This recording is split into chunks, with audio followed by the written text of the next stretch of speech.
అచ్చ తెలుగు కథలు వినడానికి విచ్చేసిన శ్రోతలందరికీ మీ కృష్ణమ్మ కథలు ఛానల్ తరపున స్వాగతం, సుస్వాగతం. ఉదయమే పని మనిషి పక్కింటి వాళ్ళ కోసమని తెచ్చిన నందివర్ధనం పూలు వాళ్ళు లేకపోవడంతో ఇంట్లో ఇచ్చేసింది. మాకు తెచ్చిపెడుతుంది ప్రతిరోజు. అవి పూజకి సరిపోతాయి. పూజ అంటే పెద్ద పూజ ఏమీ కాదు, దేవతా విగ్రహాలను పూలతో అలంకరించడం. తన్మయి గదిలో త్యాగరాజస్వామి ఫోటో ఉంది. ఈ పూలు మాల కడితే ఆ ఫోటోకు వెయ్యవచ్చని మాల కట్టడం మొదలుపెట్టాను. పనంతా కిరణ్మయ్యే చేసేస్తుంది. ఊరికినే కూర్చునే అలవాటు లేకపోవడం వల్ల తన వెనకాల అవి ఇవి చక్కబెడతాను. అందరూ ఎవరి పనిలో వారు బయటికెళ్ళిపోయారు. అందరూ అంటే చంటి, తన్మయి, కిరణ్మయి, ఇక నేను. ఈ రేఖ నందివర్ధనం పూలు చూస్తుంటే పాత రోజులన్నీ కళ్ళ ముందు మెదులుతాయి. మా ఊళ్ళో మా పాత పెంకుటింటికి వీధిలోనూ పెరట్లోనూ కూడా పెద్ద పెద్ద చెట్లుగా ఎదిగిపోయి ఉండేవి ఈ పూల చెట్లు. తెల్లవారేసరికి చెట్ల నిండా పూలే. రాత్రి కాసిన వెన్నెలంతా ముద్దలు ముద్దలుగా ఘనీభవించి ఈ చెట్ల మీద మిగిలిపోయిందా అనిపించేది. అప్పుడు ఇలాగే ఆ పూలు కోసి మాల కట్టేదాన్ని. పూలతో పాటు ఎన్ని జ్ఞాపకాలు. మా ఇల్లంటే మా అత్తగారిల్లు. అత్త మేనత్తే, కానీ ఇంటి నిండా జనం.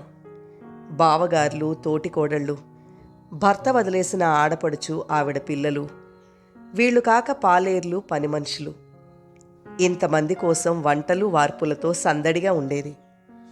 నాకు మాత్రం ఎంత పనిలోంచి కాస్త ఖాళీ చేసుకొని జాజులు, మల్లెలు, కనకాంబరాలు, మాలలు కట్టి ఇంట్లో ఆడవాళ్లందరి జడల్లోనూ అమర్చే పిచ్చుండేది. అవును, పిచ్చే. ఒక తీరని పిచ్చి కోరికని మరో రకంగా తీర్చుకునేదాన్ని. మా నాన్న నా హై స్కూల్ చదువు అవుతుండగానే పెళ్లి చేసి పంపేశాడు. వెళ్ళేది వాళ్ళ అక్క ఇంటికే కదా అని పెద్ద బెంగపడలేదు. నాకు కొంత అలవాటైన వాతావరణమే అనుకున్నాను, కానీ కోడలుగా అడుగుపెట్టాక తెలిసింది అక్కడ నా పరిధి ఎంత చిన్నదో, ఎంత ఇరుకో. అది తెలిసాక నా గొంతు మూగపోయింది. పాట నాకు తెలియకుండానే చిన్నప్పటి నుంచి నా ఊపిరిలోకి వచ్చి చేరింది. ఎక్కడ ఏ పాట విన్నా వెంటనే వచ్చేసేది. ఎప్పుడూ పాటలు పాడుకుంటూ ఉండేదాన్ని. స్కూల్లో చేరాక టీచర్లు గుర్తించారు. ప్రతి సందర్భంలోనూ పాడించేవారు. స్కూల్లో జరిగే వేడుకల్లోనూ ఉత్సవాల్లోనూ నాదే ప్రార్థనా గీతం. హై స్కూల్కి వచ్చాక నా పాట మరింత పదునెక్కింది. క్లాస్ అయిపోయాక మా తెలుగు టీచరు నా చేత ప్రతిరోజు పాట పాడించుకునేవారు. పక్క క్లాసుల పిల్లలు వచ్చి కిటికీల దగ్గరే మూగేవారు. చిన్న వయసులోనే గర్వం అంటే ఏమిటో తెలిసేది. ఒకసారి మా అమ్మ ఎవరికో చెబుతుంటే విన్నాను. మా తాయారు ఎంత బాగా పాడుతుందో, దాని కడుపు నిండా పాటలే అని. అమ్మ ఎప్పుడూ సరిగ్గా నా పాట విననే లేదు. కానీ పాపం ఆవిడికి అంత తీరుకుండేది కాదన్నమాట. బహుశా నా పాటల మురిపాన్ని అలా అందరికీ చెప్పుకోవడంలో తీర్చుకునేదేమో. నాకు కూడా పెద్ద వయసు వచ్చాక అమ్మ గుర్తొస్తే చాలు, కన్నీళ్లు ఆగేవి కావు. నా చదువు, పాట ఒక్కసారే ఆగిపోయాయి. అయితే ఊళ్ళో ఓ 10 మంది ఇళ్లతో పాటు మా ఇంట్లోనూ రేడియో ఉండేది. అది మాత్రం అవిరామంగా మోగుతూ ఉండేది. ఏదో సమయంలో రకరకాల పాటలు మా చెవుల్లో పడుతూనే ఉండేవి. ఎప్పటి మాట ఇదంతా! మొన్న కార్తీక పున్నమికే కదా నాకు 79 నిండాయి. మోకాళ్ళ నొప్పులు లేవు, కానీ కూర్చుని కూర్చుని పాదాలు వాస్తూ ఉంటాయి. నడుద్దామంటే ఈ 3 పడక గదుల ఇంట్లో ఏం సరిపోతుంది? ఎంతెంత పెరళ్లలో తిరుగుతూ ఎన్నెన్ని కాయ కష్టం పనులు చేసుకొచ్చిన వాళ్ళమో మేం. ఆ పనుల మధ్యలోనే నా పాట జారిపోయింది. బావంటే మొదట్లో ఏమీ తెలియక అత్తయ్య కొడుకు కదా అని ఇష్టం. కానీ అతను మొరటి మనిషి. పెళ్ళయ్యాక నెమ్మది మీద ఈ విషయం తెలిసాక ఆ కాస్త ఇష్టము పోయింది. ఎప్పుడు ఎక్కడ తిట్లు తినాలో అని భయమే. గోపి పుట్టాక ఆ తిట్లు తగ్గాయి. కళ్యాణి పుట్టాక నాకు భయం తగ్గింది. మళ్ళీ చంటి కడుపున పడ్డాక పాటలు పాడుకోవాలని మనసయ్యేది. ఎప్పుడూ వింటూ ఉండాలని కూడా ఉండేది. వినడానికి అదుపు లేదు. రేడియోలో వచ్చే పాటలు నా సంతోషాన్ని నా కడుపులో ఉన్న పాపాయికి అందించేవి. కడుపుతో ఉన్నప్పుడు నాకు కాస్త తీరిక దొరికేది. ఆ రోజుల్లో మా ఇంటి పెరటు వైపు సంజవేళలు మరుపుకు రావు. వాటిని సాయంత్రాలు అనబుద్ధి కాదు, సంజవేళలే అనాలనిపిస్తుంది. పెరట్లో ఉత్తరం వైపు అరుగు పక్కన సన్నజాజి పందిరి, దానికి అవతల ఖాళీ స్థలంలో పొడుగాటి పడమటి సాయంత్రపు నీడలు వాలేవి. అవి నెమ్మదిగా మాయమవడంతో పాటు మసక వెలుగులు ఇళ్లకు చేరే పశువుల వాసనను మోసుకొచ్చేవి. ఇంతలో ఆ మూలనే ఉన్న వేప చెట్టు ఎప్పటిదో 4 తరాల నాటిది. కొమ్మల్లో చంద్రవంకను పూయించేది. తలపుకి వస్తే ఇప్పుడే చూస్తున్నట్టు ఉంటుంది. అవును, అలాంటి సమయాలు అప్పుడప్పుడు మా మేనకోడలు భువన నాతోనే ఉండేది. ఇద్దరం అక్కడ మెట్ల మీద ఆ అందాలకి మైమరిచి కూచుని ఉండేవాళ్ళం. ఇంతలో సన్నజాజులు నెమ్మదిగా ఒక్కొక్క రేఖ మొక్క నుంచి వదులుతూ దాచిన పరిమళాన్ని గాలికి అందిస్తుంటే అది మమ్మల్ని మృదువుగా తాకుతూ ఉండేది. ఇంత ఆస్వాదన మేం పాడుకున్న విన్న పాటలే మాకు నేర్పాయని ఇప్పుడు అర్థమవుతూ ఉంటుంది. భువనకి నాలాగే పాటలంటే ప్రాణం. పాటలతో పాటు నేనన్నా ఇష్టమే. అందుకోసమే మాటిమాటికి నా దగ్గరకు వచ్చేది. ఎవరు విసుక్కున్నా పట్టించుకునేదే కాదు. నా పెళ్ళికి భువన 2 ఏళ్ల పిల్ల. దాన్ని నేనే ఎత్తుకుని తిప్పుతూ ఉండేదాన్ని. నా పక్కన పడుకోబెట్టుకొని పాటలతో నిద్రపుచ్చేదాన్ని. పెళ్ళై నేను వచ్చేస్తుంటే నా కూడా వచ్చేస్తానని ఎంత పేచీ పెట్టిందో. మా అత్తకు కూడా భువనంటే ముద్దే.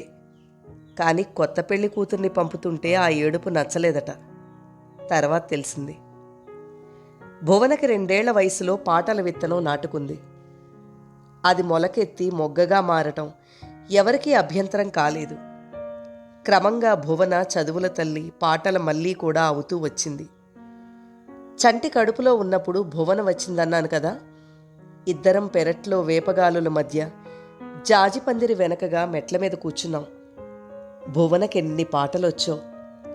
చిన్నప్పుడు నా దగ్గర విన్న పాటల ముక్కలతో సహా అన్ని పాటలు అడిగి మరీ పాడించుకున్నాను. నేను అడగనివి, నాకు తెలియనివి మరెన్నో పాడింది. చివరగా, అత్తా, ఓ పాట పాడవా అని అడిగింది. ఎన్నాళ్ళయిందో గొంతు ముడివిప్పి. అసలు పాడమని అడిగేవాళ్ళెవరు, వినేవాళ్ళెవరు? గొంతు విప్పబోయాను. మా ఆయన బయట నుంచి వచ్చినట్టున్నాడు. అప్పుడే కాళ్ళు కడుక్కోవడానికి పెరట్లోకొచ్చాడు. ఆగిపోయాను. కాళ్ళు కడుక్కుంటూ, ఏంది మేనత్తా మేనకోడలు ఇక్కడ చేరారు, ఇల్లంతా పనికిరాలేదా అనేసి వెళ్ళిపోయాడు. కాసేపు ఆగి మళ్ళీ సవరించుకోబోయాను. అమ్మా, నాన్నమ్మ రమ్మంటోంది అంటూ గోపి వచ్చాడు. వాడి వెనకే మా మామగారు ఎవరో చుట్టాన్ని తీసుకుని ఇల్లంతా చూపిస్తూ పెరట్లోకి వచ్చాడు.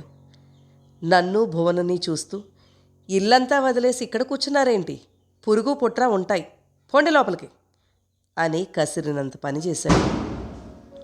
నాకు గొంతులోకి రాబోయిన పాట అంతరంగంలోని పాతాళంలోకి పోయింది. ప్రతిసారి ఇలాగే కాకపోయినా ఏదో విధంగా జరిగి పర్యవసానం ఇదే అవుతుంది. కాస్త పెద్దదయిందేమో. భువన చిన్నబుచ్చుకుంది.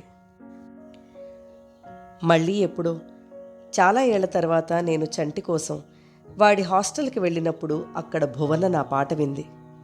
సంతోషంతోనూ బాధతోనూ కన్నీళ్ల పర్యంతం అయింది. అప్పటిదాకా నేను నా పాటను కాపాడుకున్నాను. ఇంతకాలం పాటు సమయం నిమిషంగా నెమ్మదిగా ఎలా గడుస్తూ వచ్చిందో, ఆ ప్రతి నిమిషము నాలోని ఆసక్తిని బొట్టుగా జారిపోకుండా ఎంత పదిలంగా కాపాడుకుంటూ వచ్చానో తలుచుకుంటే మరో జన్మ ఎత్తినట్టే ఉంటుంది.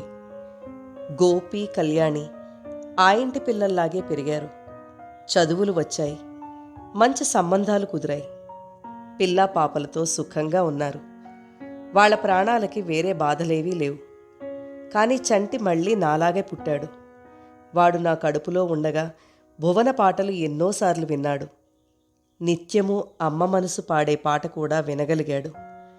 పుట్టాక ఊహ వచ్చినప్పటి నుండి పాటల ప్రపంచం వాడి చుట్టూ అల్లుకుంటూ వచ్చింది. ఆలోచనల మధ్య మాల అల్లడం పూర్తయింది. నా చేతిలో నందివర్ధనాల దండ త్యాగయ్య మెడలోకి చేరింది.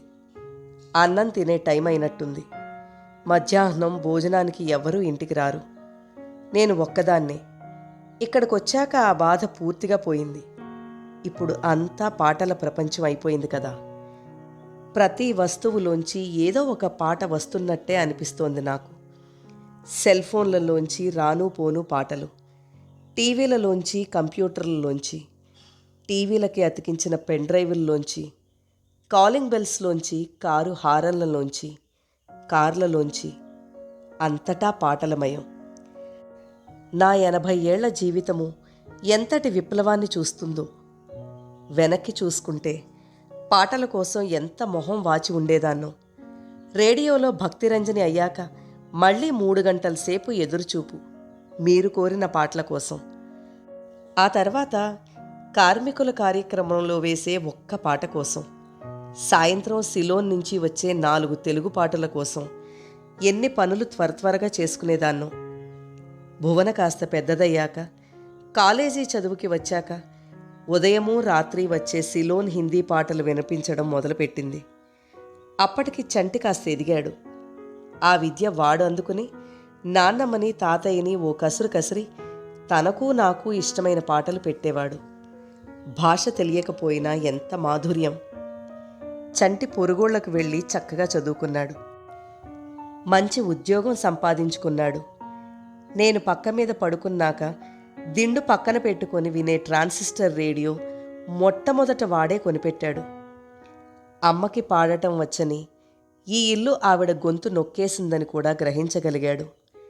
కానీ అప్పటికే చాలా కాలం గడిచిపోయింది. 50 ఏళ్లు దాటిపోయాయి. పిల్లలు, పెళ్ళిళ్ళు, పురుళ్ళు, కోడళ్ళ అల్లుళ్ళ కొత్తదనాలు, పెద్దవాళ్లైపోయిన అత్తమామల సేవలు, సపర్యలు. ఎక్కడా తీరిక ఉండేది కాదు. పాటకి నిమిషం కూడా చోటు లేక పారిపోయింది. మధ్యలో ఒకసారి చంటి తన కూడా విశాఖపట్నం తీసుకెళ్ళాడు. అతి బలవంతం మీద వెళ్ళాను. తన యూనివర్సిటీ హాస్టల్ అంతా తిప్పాడు. అక్కడే విరగబూసిన ఓ జీడిమామిడి చెట్టు కింద సిమెంట్ బెంచీ మీద కూర్చోపెట్టి, అమ్మా అటు చూడు అన్నాడు. అప్పటిదాకా దృష్టి అటు పోనేలేదు. ఒక్కసారి అటు తిరగగానే చెప్పలేని విభ్రమానికి లోనయ్యాను. ఎదురుగా అనంత జలరాశి. విశాఖ సముద్రమే కాదు, అసలు సముద్రం చూడడం కూడా అదే మొదటిసారి. సాయంత్రకాలపు సముద్ర పొడ్డున నిలిచింది ఒక నావ అన్న పాట అప్రయత్నంగా నా కంఠంలోంచి యువతలకి జారింది. చిన్నప్పుడు పిల్లల కోసం పాలు చేపుకు వచ్చిన అనుభవం లాంటి అనుభవం. నాకు తెలియకుండా కళ్ళలోంచి నీళ్లు, కంఠంలోంచి పాట కూడా బయటికి ప్రవహించాయి. ఆ రాత్రి చంటి మళ్ళీ ఆ పాటని భువన దగ్గర నా చేత పాడించాడు. భువన భర్తకి అక్కడే ఉద్యోగం. అప్పుడు వింది భువన నా పాట. ఆ తర్వాత ఇంటికెళ్ళాక గొంతు విప్పాలనిపించినా భయంతో, సిగ్గుతో గొంతు పలికేది కాదు. ఏదో తప్పు పని చేస్తున్న భావనను ఆ గాలి కలిగించేదనుకుంటాను. ఇవాళ భోజనం చేస్తూ బాంబే జయశ్రీ పాటలు విను అంటూ తన్మయి వీడియో ప్లేయర్లో ఆ సీడీ పెట్టి వెళ్ళింది. ఎలా పాడించాలో, ఆపాలో అన్నీ నేర్పింది. జయశ్రీ పాటలు మాకిద్దరికీ ఎంతో ఇష్టం. పాట పాడుతుంటే కలిగే అలౌకిక ఆనందం ఆవిడ ముఖంలో గొప్ప సౌందర్యంగా మారి కనిపిస్తూ ఉంటుంది. ఆమె కచేరీలో పాడిన 4 కీర్తనలు వింటూ భోజనం చేశాను. ఈమెకి నా పెద్ద కొడుకు వయసు ఉంటుందేమో. ఎంత తేనెతో శివాభిషేకం చేసుకుని ఈ గాత్రం సంపాదించుకుని ఉంటుందో. ఈ మాట అంటే తన్మయి నవ్వుతుంది. సాధన బామ్మ అదంతాను అంటూ. విన్న 4 కీర్తనలు మనసు వెంట వచ్చేశాయి. ఆ పారవస్యంతో 2 గంటల సేపు గాఢ నిద్రపోయాను. లేచేసరికి చంటి భార్య కిరణ్మయి వచ్చి ఉంది. అందరి దగ్గర ఇంటి తాళం డూప్లికేట్లుంటాయి. ఎవరూ ఎవరిని ఇబ్బంది పెట్టరు. కిరణ్మయి హాల్లో కూర్చుని ఏదో రాసుకుంటోంది. నన్ను చూసి అన్నం తిన్నారా? కూర కాస్త ఉప్పు తగ్గించి మీకోసం విడిగా తీసిపెట్టాను. చూసుకున్నారా అంటూ టీ పెట్టడానికి లేవబోయింది. నేను వారించి, నన్ను కూడా కాస్త పని చేయనివ్వు అంటూ వంటగదిలోకి వెళ్ళి జయశ్రీ రాగాలు నెమరు వేసుకుంటూ టీ పెట్టాను. 2 కప్పుల్లో పోసి తెచ్చి ఇద్దరం కబుర్లతో ఆస్వాదించాం. ఆ ఊరితో అన్ని బంధాలు తీరిపోయాయి. నన్ను ఎవరు తీసుకువెళ్లాలనే ప్రశ్న లేకుండా చంటి ముందే ప్రయాణం ఏర్పాట్లు చేసేశాడు. కిరణ్మయి, తన్మయి నా కోసం ముందు నుంచి సిద్ధంగా ఉన్నారు. ఇక్కడికి వచ్చాక నా అసలైన ప్రపంచం నాకు అందినట్టయింది. ఊహ తెలిసిన 75 ఏళ్ల జీవితంలో నేను సంపూర్ణంగా కోల్పోయాననుకున్న నాదైన జీవితం ఇది. సాయంత్రం కిరణ్మయి తన్మయి దగ్గరికి స్కూల్కి వెళ్ళాలని చెప్పింది. ఇద్దరూ అట్నుంచి అటే షాపులకు వెళ్ళి ఏవేవో కొనుక్కు రావాలనుకున్నారు. 5 గంటలవగానే కిరణ్మయి తయారై బయటికి వెళ్తూ, వంట నేను వచ్చి చేస్తాను, మీరు హైరానా పడకండి అని చెప్పింది. వంటంటే పుల్కాలే కదా, హైరానా ఏముంది? బజారంతా తిరిగి వచ్చేసరికి ఆలస్యమైతే నేనే చేసేస్తాను. సంధ్యవేళలు నాకు ఇక్కడ కూడా ఎంతో బాగా దొరికాయి. 2వ అంతస్తులో ఉన్న మా ఇంటి బాల్కనీ ఎన్ని అందాలనైనా పట్టిస్తుంది. కిందకి చూస్తే జీవన సంరంభంతో ఊరు, పైకి చూస్తే నీలాకాశం, మేఘాల మాలికలు, మరికొంతసేపటికి పాపం మేము ఉన్నామనే చుక్కలు కనిపిస్తూ ఉంటాయి. అలా రోజూ సాయంత్రాలు చీకట్లను పిలిచే వేళ జీవన సంధ్యలో ఉన్న నేను గతాన్ని నెమరు వేసుకుంటూ ఉంటాను. ఆ తరంలో పుట్టడం వల్ల ఎంత పోగొట్టుకున్నానో అని. 7 గంటలవుతుండగా భువన వచ్చింది. వాళ్ళ ఆయన ఊరెళ్ళాడని, వచ్చి 2 రోజులు నాతో ఉంటానని ముందే చెప్పింది. వచ్చి అక్కడే నాలాగే మబ్బుల్ని చుక్కల్ని చూస్తూ కూర్చుంది. భువన కూడా 60లోకి రాబోతోంది. పిల్లలు లేరు. పాటల మీద ఇష్టంతో సంగీతం నేర్చుకుంది. ఎంతోమంది భర్తల్లాగే భువనమ్మ భర్తకి ఇలాంటి ఆసక్తి లేదు. సంగీతం ట్యూషన్లు, తిరగడాలు అవి నచ్చేవి కావు. తరచుగా గొడవలు అవుతూ ఉండేవి. అయితే గవర్నమెంట్ ఉద్యోగం చేసుకునే భువన ఈ గొడవల్ని లెక్క చేయలేదు. సంగీతం మానలేదు. కానీ 4-5 సార్లు నెల తప్పినా ఒక్కసారి గర్భం నిలవలేదు. డాక్టరు మానసిక ఒత్తిడి పెట్టుకోకుండా ప్రశాంతంగా ఉండమని చెప్పేది. సంగీతాన్ని వదులుకుంటే ఇంట్లో ప్రశాంతత ఉంటుంది, వదులుకోకపోతే మనసులో ఆనందం మిగులుతుంది. భువనని కచేరీలకి ఆహ్వానించేవారు. ఇంట్లో సాధన, పొరుగోళ్లలో కచేరీలు, వీటి కోసం ప్రతిసారి అతనితో గొడవే. అయినా భువన ఆపలేదు, కొనసాగిస్తూనే వచ్చింది. అబార్షన్ల వల్ల అనారోగ్యం పాలైంది. గర్భసంచి కూడా తొలగించవలసి వచ్చింది. పాపం భువన పాట కోసం, పాడుకోవడం కోసం, పాడి వినిపించడం కోసం పిల్లల్ని పొందలేకపోయింది. భువన నా దగ్గరికి ఎప్పుడొచ్చినా దొరికే రోజులైతే తప్పకుండా సింహాచలం సంపెంగ పూలు కొని తెస్తుంది. ఆ పూల వాసన మమ్మల్ని ఇద్దరినీ ఎన్నో ఏళ్ళు వెనక్కి తీసుకెళ్తుంది. మా పుట్టింట్లో పెరట్లో ఈ పూల చెట్టు ఉండేది. ఎంత పెద్దగానో ఎదిగిన చెట్టు. ఆ చెట్టు ఆకు పచ్చని గుబురులలోంచి బంగారు రంగు పూలతో విరిసి ఉండేది. ఇలా కలిసినప్పుడు మేమిద్దరం కాలంలో ఎన్నో ఏళ్లు వెనక్కి ప్రయాణం చేసి ఆ చెట్టు చుట్టూ కట్టిన గట్టు మీదకి చేరుకుంటాం. ఇప్పుడు అక్కడ ఆ చెట్టు లేదు. గాలివానలకి పడిపోయిందట. గట్టు మాత్రం మిగిలి ఉందట. కానీ మా జ్ఞాపకాల్లో ఆ చెట్టు పదిలంగా ఉంది.